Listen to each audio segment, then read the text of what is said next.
আসসালামু আলাইকুম। আইআইসিটি ওয়ার্ল্ডের পক্ষ থেকে এমএস ওয়ার্ড টিউটোরিয়ালের দ্বিতীয় পর্বে সবাইকে স্বাগতম। আমরা প্রথম পর্বে আলোচনা করেছিলাম মাইক্রোসফট অফিসের খুবই গুরুত্বপূর্ণ একটা পার্ট, একটা সফটওয়্যার, যে সফটওয়্যারে আমাদের প্রতিনিয়ত ব্যবহার করতে হয়। আর এই সফটওয়্যারটা আমাদের নিত্যদিনের সঙ্গী এমএস ওয়ার্ড, মাইক্রোসফট ওয়ার্ড। আর এই মাইক্রোসফট ওয়ার্ডের ইন্টারফেস নিয়ে আলোচনা করেছিলাম গত পর্বে, অর্থাৎ প্রথম টিউটোরিয়ালে। আপনারা যদি সেই প্রথম টিউটোরিয়াল না দেখে থাকেন তাহলে সেই প্রথম টিউটোরিয়াল এক্ষুনি দেখে আসতে পারেন ভিডিও ডিসক্রিপশনে। আজকে আমাদের মূলত আলোচনার বিষয় হচ্ছে যে মাইক্রোসফট অফিসের মাইক্রোসফট ওয়ার্ডের ফাইল অপশানটা। প্রথমে আমরা একটু দেখব যে ফাইল অপশানে কি কি আছে এবং ফাইল অপশান থেকে আমরা কি কি কাজ করতে পারি। আমি ক্লিক করতেছি ফাইলে আসার পরে আমরা এখানে দেখতে পাচ্ছি প্রথমে আছে ইনফো। এই ইনফো থেকে এখানে বেশ কিছু কাজ আছে, যে কাজটা আমাদের সাধারণত একটু অ্যাডভান্সে করতে হয়। আমি এখানে একটু ধারণা দিয়ে যাচ্ছি আর বাকি কাজটুকু আমরা অ্যাডভান্সে করব। ইনফোতে এসে আমরা যেটা পাবো সেটা হচ্ছে প্রোটেক্ট ডকুমেন্ট। আমরা যে ডকুমেন্ট তৈরি করব সেই ডকুমেন্টের বিভিন্ন প্রোটেক্ট, সেই ডকুমেন্ট জন্য আমরা প্রোটেক্ট করতে পারি। আমাদের যে ডেটাগুলো আছে সেই ডেটার জন্য আমরা সিকিউরিটি দিতে পারি, সেই কাজটাই আমরা এখান থেকে করব। ইন্সপেক্ট ডকুমেন্ট আছে, ম্যানেজ ডকুমেন্ট আছে। আমরা কিভাবে এই কাজগুলো করতে হয় সেটা আমরা পরবর্তীতে দেখব। এরপরে এসে আমরা এখানে দেখতে পাচ্ছি নিউ, অর্থাৎ আমাদেরকে নতুন একটা ডকুমেন্ট নিতে হবে, নতুন একটা পেজ নিতে হবে। যদি আমরা সেই নতুন ডকুমেন্ট নিতে চাই আমরা কয়েকভাবে সেই কাজটা করতে পারি। কি করতে পারি? আমরা ফাইলে ক্লিক করব, ফাইল থেকে এখান থেকে নিউ আসার পরে আমরা এখানে দেখতে পাচ্ছি, আপনারা আবার অনেকেই ভয় পেয়ে যাবেন যখন এরকম একটাই পেজ দেখবেন, তখন আপনারা হয়তো বা ভয় পেয়ে যেতে পারেন। আমাদের এখানে সাধারণত আমরা দেখে থাকি আরও অনেক পেজ থাকে, কিন্তু ভয় পাওয়ার কোনো কারণ নাই। কারণ হচ্ছে এখানে আসার পর আমাদের একটাই ডকুমেন্ট দেখাচ্ছে, সেটা হচ্ছে ব্ল্যাঙ্ক ডকুমেন্ট। আপনি চাইলে এখান থেকে দেখতে পাচ্ছেন আরও অনেক ধরনের ডকুমেন্ট আছে। আমরা এখান থেকে বিজনেস কার্ডস, ফ্লায়ার, লেটার্স, এখান থেকে অনেক ধরনের টেমপ্লেট আছে। এডুকেশন, আমরা অনেক ধরনের টেমপ্লেট এখান থেকে পেয়ে যাব।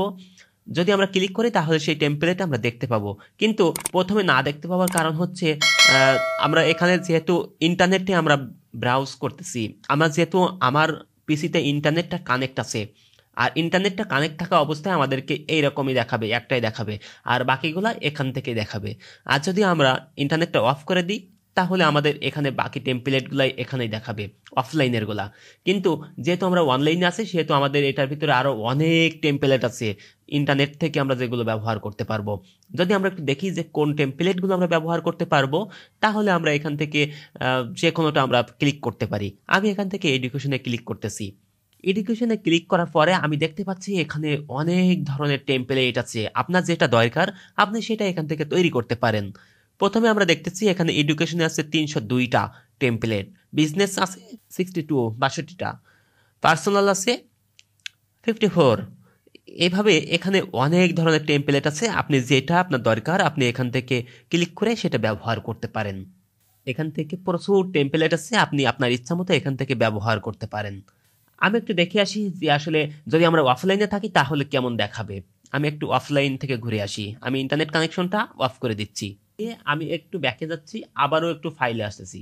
ফাইলে আসার পরে নিউ আসার পরে আমরা দেখতে পাচ্ছি এখানে অনেক ধরনের টেমপ্লেট আছে যেগুলো সাধারণত অফলাইনের। এখানে আমরা অতটা বেশি পাবো না যতটা পাবো আমরা ইন্টারনেটটা অন থাকা অবস্থায়। আমরা ইন্টারনেট থেকে অনেক টেমপ্লেট আমরা পেয়ে থাকি, কিন্তু ইন্টারনেটটা অফ থাকা অবস্থায় ততটা বেশি আমরা পাই না। যাই হোক, আমি ইন্টারনেটটা অন করেই দিচ্ছি, নিউ ক্লিক করলাম। এখানে এসে আমরা বিভিন্ন ধরনের টেমপ্লেট আমরা এখান থেকে নিতে পারি। আমি যদি এখান থেকে নিউ ডকুমেন্টে ক্লিক করি তাহলে নতুন একটা ডকুমেন্ট আমি এখানে পেয়ে গেলাম। আমি এখানে লিখতেছি হচ্ছে ফাইল 1। আমি এখানে লিখেছি ফাইল 1।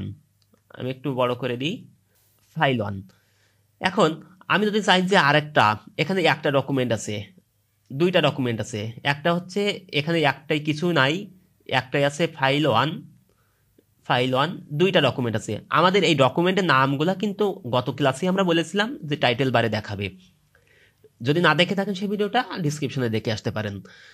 ডকুমেন্ট 2 আর আগে যেটা আমরা তৈরি করেছি সেটা হচ্ছে ডকুমেন্ট 1।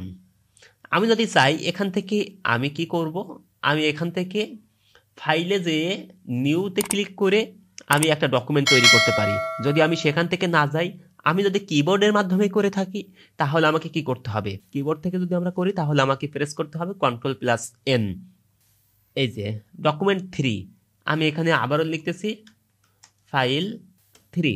যদি আমি এখানে আরেকটা তৈরি করি কিবোর্ড থেকে Ctrl+N, এখানে ডকুমেন্ট 4। এইভাবে যতগুলো আমি তৈরি করতে চাই আমি কিবোর্ড থেকে Ctrl+N প্রেস করার সঙ্গে সঙ্গে আমার এই ডকুমেন্টটা নতুন ডকুমেন্ট তৈরি হয়ে যাবে। আমি এখানে দেখতে পাচ্ছি বেশ কয়েক ডকুমেন্ট আমাদের এখানে তৈরি হয়ে গেছে। প্রথম ডকুমেন্ট 1, ডকুমেন্ট 2, ডকুমেন্ট 3, ডকুমেন্ট 4, 4টা ডকুমেন্ট এখানে আমাদের তৈরি হয়ে গেছে। তো এইভাবে আমরা কি করতে পারি, ফাইল থেকে এখান থেকে নিউ থেকে করতে পারি, অথবা আমরা কিবোর্ড থেকে Ctrl+N দিয়েও আমরা সেই ডকুমেন্টটা তৈরি করতে পারি, নিউ ডকুমেন্ট তৈরি করতে পারি। এখন আমরা যদি কোনো ডকুমেন্ট ওপেন করতে চাই, সাপোজ আমি এখান থেকে একটা ডকুমেন্ট সেভ করেছি বা আমি যে কোনো একটা ডকুমেন্ট ওপেন করব, সেক্ষেত্রে আমাকে কি করতে হবে, আমি এখানে ফাইলে ক্লিক করব, এখানে এসে ওপেনে ক্লিক করব। করলে আমরা এখান থেকে দেখতে পাচ্ছি যে রিসেন্ট আমি যে ডকুমেন্টগুলো তৈরি করেছি, রিসেন্ট আমি যে ডকুমেন্টগুলো ওপেন করেছি, রিসেন্ট যে ডকুমেন্টগুলো আমি কাজ করেছি, সেই রিসেন্ট ফাইলগুলোই কিন্তু এখানে দেখাচ্ছে। এখানে দেখাচ্ছে লাস্ট উইকে আমি কোন বিষয়টা নিয়ে কাজ করেছি, এবং এখানে আমাকে তার আগে কোন বিষয়গুলো নিয়ে আমি কাজ করেছি সেইগুলোই কিন্তু এখানে আমাকে দেখাচ্ছে। এখন আমি কি করতে পারি, আমি করতে পারি এখান থেকে যদি যে কোনো একটা আমি ক্লিক করে আমি ওপেন করতে পারি, যে কোনো একটা ক্লিক করে আমি ওপেন করতে পারি, অথবা আমি আমার সেই ডকুমেন্টটা, যে ডকুমেন্টটা আমি ওপেন করব সেই ডকুমেন্টটা কোথায় আছে সেটা আমি এখান থেকে বলে দিতে পারি। যদি আমার ইন্টারনেটে থাকে, ওয়ান ড্রাইভে থাকে, তাহলে দেখেন এখানে একটা লিঙ্ক দেওয়া আছে, ইমেইলটা দেওয়া আছে, যে ইমেইলে আমার সেই ডকুমেন্টগুলো আছে, অর্থাৎ আউটলুকের। মাইক্রোসফটের যেহেতু আমরা মাইক্রোসফটের প্রোডাক্ট ইউজ করতেছি, সেহেতু মাইক্রোসফটের আউটলুকে আমাকে যাইতে হবে, অ্যাকাউন্ট করতে হবে। আর যদি চাই না আমার পিসি থেকে আমি ওপেন করব, তাহলে দিস পিসিতে ক্লিক করব, সেখান থেকে আমি ওপেন করতে পারবো। অথবা আমি এখান থেকে ব্রাউজ ক্লিক করব, আমি আমার পিসি থেকে যে কোনো জায়গা থেকে আমি ওপেন করব। আমি ডেস্কটপে ক্লিক করতেছি, আপনাদের যেখানে থাকবে সেখান থেকে নিয়ে আসবেন, আমি এখান থেকে নিয়ে আসতেছি। তাহলে ওপেন করতে পারি কিভাবে, ফাইলে ক্লিক করব, এখানে ওপেন ক্লিক করব, এবং সেখান থেকে একটা ফাইল দেখিয়ে দিয়ে সেখান থেকে ওপেন করতে পারবো। যদি এই কাজটা আমি কিবোর্ডের মাধ্যমে করি তাহলে আমাকে লিখতে হবে Ctrl+O। Ctrl+O দেওয়ার সঙ্গে সঙ্গে এইরকম উইন্ডোতে আমাদের নিয়ে চলে আসবে, আমাদের এখান থেকে কোথায় আছে সেই ফাইলটা আমাকে দেখিয়ে দিতে হবে, সেখান থেকে আমরা এটা ওপেন করতে পারবো। ঠিক আছে, এরপরে যদি আমরা চাই যে কোনো একটা ডকুমেন্ট আমরা এখানে লিখেছি, কোনো ডকুমেন্ট আমরা এখানে তৈরি করেছি, এই ফাইল 1টাকে আমি সেভ করব, সেজন্য আমাকে কি করতে হবে, ফাইলে ক্লিক করব। এখানে আমরা দুইটা জিনিস দেখতে পাচ্ছি, একটা হচ্ছে সেভ এবং একটা হচ্ছে সেভ অ্যাজ। দুইটার কি কাজ, অধিকাংশ জায়গায় এই প্রশ্নটা আমাদের করে থাকে যে সেভ এবং সেভ অ্যাজ দুইটার কি কাজ। একটু সুন্দর করে বোঝার চেষ্টা করি যে সেভ এবং সেভ অ্যাজের ভিতর পার্থক্য কি। সেভ অ্যাজ, সেভ অ্যাজের কাজ হচ্ছে যে যে আমার একটা ডকুমেন্ট আছে, এই ডকুমেন্টটা আমি সেভ করব, অর্থাৎ নতুন কোনো নাম দিয়ে, নতুন কোনো জায়গা হতে পারে বা একই জায়গায় আমি সেভ করতে পারি নতুন কোনো নাম দিয়ে। প্রথমে এই ডকুমেন্টটাকে সেভ করার জন্য সেভ অ্যাজ ব্যবহার করব আমরা। আর এই সেভ যেটা শুধু সেভ আছে, এটা হচ্ছে আমার আগে কোনো ফাইল সেভ করা ছিল, সেই ফাইলে আরও কিছু লিখে আমি সেখানে সেভ করব। আমি যদি উদাহরণের মাধ্যমে বোঝাই তাহলে আমি এটাই বোঝাতে পারি যে এখানে একটা ফাইল আছে আমার, এই ফাইলটা আগে আমি সেভ করি নাই, এখন আমি কি করব, এই ফাইলটা আমি সেভ করব। আর এই ফাইলটা সেভ করার জন্য আমাকে ফাইলে ক্লিক করতে হবে, এখান থেকে সেভ অ্যাসে ক্লিক করতে হবে। এখান থেকে আমি কোথায় সেভ করব সেটা দেখিয়ে দিচ্ছি। আমি সাধারণত এখানে, আপনারা যেখানেই রাখেন না কেন, আমি এখন ডেস্কটপে রাখতেছি, ফাইল 1 দিয়েই রাখতেছি, সেভ। আমি এই ফাইলটা সেভ করেছি, কোথায় সেভ হয়েছে, এই ফাইলটা সেভ হয়েছে আমার ফাইল 1 নামে সেভ হয়েছে। এই যে আমরা দেখতে পাচ্ছি এখানে ফাইল 1 নামে সেভ হয়েছে। আমি যদি এটা ওপেন করি, জি দেখতে পাচ্ছি ফাইল 1টা সেভ করা হয়েছে, আমরা দেখতে পাচ্ছি। এবং সেই নামটাই কিন্তু, যে নামটা আমরা সেভ করেছি এটা কিন্তু এখানে টাইটেল বারেই দেখাচ্ছে।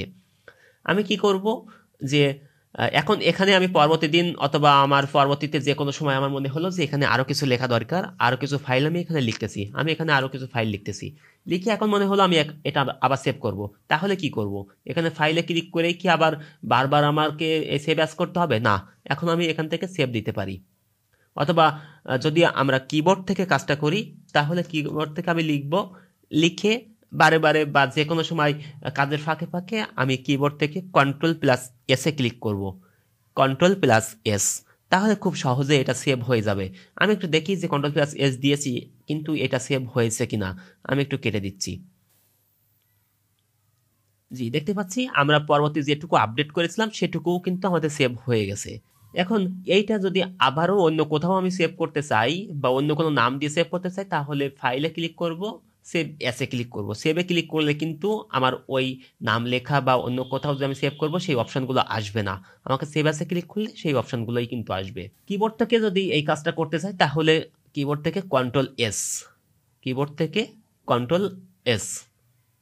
এবং এই কাজটা যদি আরও শর্টকাট করতে চাই তাহলে এখানে কোনো কিছু লিখব, লিখে এখান থেকে একটা অপশন আমরা দেখতে পাচ্ছি, এই যে সেভ অপশন, ক্লিক করব, এখানে কোনো কিছু লিখব, আপডেট করব, এখানে ক্লিক করব, সেভ হয়ে যাবে। ওকে, এখন আসি যে আমরা সেভ এবং সেভ অ্যাসের কাজ শিখেছি। এখন পরেরটা একটু অ্যাডভান্সের কাজ, পরেরটা পরবর্তীতে আসবে, কিন্তু এখন হালকা বলে যাচ্ছি। প্রিন্ট, আমি যদি কোনো কাজ, কোনো ডকুমেন্ট আমি লিখি, কোনো ডকুমেন্ট তৈরি করি এবং সেই ডকুমেন্টটা আমি প্রিন্ট করতে চাই, তাহলে আমাকে কি করতে হবে? প্রিন্ট অপশানে ক্লিক করতে হবে। আমরা এখানে দেখতে পাচ্ছি একটাই পেজ আছে, এখানে দেখতে পাচ্ছি একটা পেজ আছে এবং আমরা 1 নাম্বার পেজে আছি, সেটাই আমার এখানে দেখাচ্ছে। আমাকে এখানে প্রিন্ট করার জন্য আমাকে একটু এখানে এই জিনিসগুলো ভালোভাবে বুঝতে হবে, আর ভালোভাবে বোঝার জন্য আমি পরবর্তীতে এটা নিয়েই আলাদা একটা টিউটোরিয়াল থাকবে, আমরা সেটা খুব ভালোভাবে দেখার চেষ্টা করব। এরপরে আমরা যেটা করব সেটা হচ্ছে শেয়ার। আমরা যদি কোনো ডকুমেন্ট তৈরি করি এবং সেই ডকুমেন্টটা যদি কারোর সঙ্গে শেয়ার করতে চাই, সেটা আমরা এখান থেকে করতে পারি। শেয়ার উইথ পিপল, আমরা মানুষের কাছে এটা শেয়ার করতে পারি। সেভ টু ক্লাউড, আমরা যদি চাই যে এটা অনলাইনে আমি এটাকে রেখে দিব, সেটা আমি সেভ টু ক্লাউডে ক্লিক করার সঙ্গে সঙ্গে আমার অন ড্রাইভে এটা সেভ হয়ে যাবে। ইমেইল, যদি আমি কারোর সঙ্গে শেয়ার করতে চাই, ইমেইলের সঙ্গে শেয়ার করতে চাই, আমি ইমেইলে ক্লিক করব, আমার সেভ অ্যাজ অ্যাটাচমেন্ট হিসেবে আমি এটা সেভ করতে পারবো। প্রেজেন্ট অনলাইন, পোস্ট, ব্লগ, এই কাজগুলো আমরা করতে পারবো, সেভ করতে পারবো, এসব জায়গায় শেয়ার করতে পারবো। এক্সপোর্ট, যদি আমি চাই যে আমার এই ডকুমেন্টটাকে আমি এক্সপোর্ট করব, এই ডকুমেন্টটাকে আমি কি করব যে আউটপুট দিব, সেক্ষেত্রে আমাকে create PDF, XPS document, create PDF অথবা এক্সপিএস ডকুমেন্টে আমরা এটা এক্সপোর্ট করতে পারি। চেঞ্জ ফাইল টাইপ, যদি চাই যে আমার যে ফাইল টাইপ আছে এই ফাইল টাইপটা চেঞ্জ করে আমি অন্য ফাইল টাইপে দিব, সেটা আমরা এখান থেকে করতে পারি, অথবা আমরা সেভ অ্যাসও করতে পারি। এরপরে যদি চাইছে যে আমার এই ডকুমেন্টটা আমি ক্লোজ করে দিব, তাহলে ক্লোজে ক্লিক করব, দেখেন আমার ডকুমেন্টটা ক্লোজ হয়ে গেছে, ডকুমেন্টটা এখানে আর নাই। আমি যদি আবারও Ctrl+N দিই, তাহলে নতুন একটা ডকুমেন্ট এখানে ক্রিয়েট হয়ে যাবে। ফাইলে ক্লিক করব, ক্লোজ পর্যন্ত আমরা দেখেছি। এই ক্লোজের কাজটা আমরা আরও কয়েক জায়গা থেকে দেখতে পারি। এই ক্লোজের কাজটা যদি আমরা একটু ব্যাকে যাই, এই যে এখানে ক্লোজ আছে, আমি এখানে ক্লিক করব, আমার এই ডকুমেন্টটা সম্পূর্ণটা কেটে যাবে। কিবোর্ডের মাধ্যমে যদি এই কাজটা আমি করতে চাই, তাহলে কিবোর্ডের মাধ্যমে যদি করতে চাই ওয়াল্টার F4, কিবোর্ডের মাধ্যমে যদি করতে চাই ওয়াল্টার F4 দিলে আমার এই ডকুমেন্টটা বন্ধ হয়ে যাবে, এই ডকুমেন্টটা কেটে যাবে। আমি একবার কিবোর্ড থেকে ওয়াল্টার F4 দিচ্ছি, এই ডকুমেন্টটা আমার কেটে গেল। ঠিক আছে, তাহলে আমরা আরেকটু দেখে আসি, সেটা হচ্ছে ক্লোজ পর্যন্ত আমরা দেখেছি। এখন অ্যাকাউন্ট এবং অপশান, এই দুইটাও অ্যাডভান্সের কাজ, আমরা এই দুইটা অ্যাডভান্সে দেখব। তারপরেও দেখি যে এখানে কি আছে। অ্যাকাউন্টে ক্লিক করার সঙ্গে সঙ্গে আমরা দেখতে পাচ্ছি যে একটা অ্যাকাউন্ট করার জন্য বলেছে। কোথায় অ্যাকাউন্ট করতে হবে? আমাদের কি আউটলুকে, যেমন এখানে আমার আউটলুকে অ্যাকাউন্ট করা আছে। এগুলো নিয়ে বিস্তারিত অ্যাডভান্সে কথা বলবো ভিডিওর বা কোর্সের শেষের দিকে। অপশানস, এখান থেকে আমাদের আরও বেশ কিছু অ্যাডভান্সের কাজ আছে, সেটা আমরা দেখব পরবর্তী ভিডিওতে। আজকের ভিডিও এই পর্যন্তই। আল্লাহ হাফেজ, আসসালামু আলাইকুম।